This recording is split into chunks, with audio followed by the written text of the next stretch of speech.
Love makes the world go round, or at least that's what lots of musicians have sung about, from Perry Como to Madonna to Ashley Simpson. People date each other because they're attracted. They fall in love.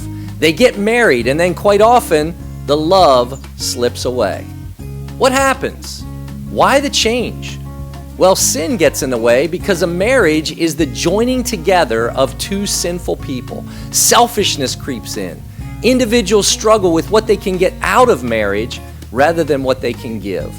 True love, agape love, is a giving of self, not expecting anything in return. And many times, we aren't ready to love in that way. But sometimes problems occur in a marriage because one or both spouses who really do love each other don't understand what love looks like to the other person. Gary Chapman has written a book on this subject called The 5 Love Languages. Perhaps you can relate to this scenario. The wife says, "We live in the same house and everything looks good on the outside. Our friends think we have the ideal marriage, but it's empty. I don't feel loved."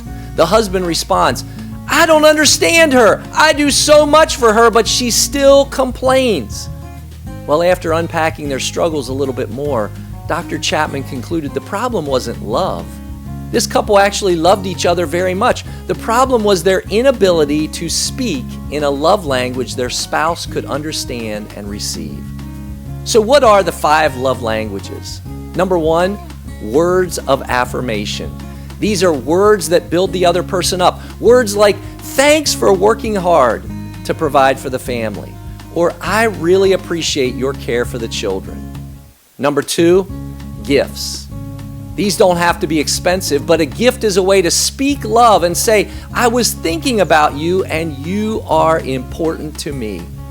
Number 3, acts of service. This could be anything from changing a diaper to washing the dishes to mowing the grass. And an act of service really shows love when you do something for your spouse that they didn't expect you to do. Number 4, quality time. This involves giving your spouse your undivided attention. It's not the same thing as sitting in the same room with each other while one spouse is reading a book and the other's watching TV. When you show love through quality time, your spouse is the focus of your attention. And number 5, physical touch. This is a way of showing love that ranges from holding hands or giving a hug all the way to physical intimacy in marriage. What's important is that a husband and wife speak love to each other in a language that can be understood.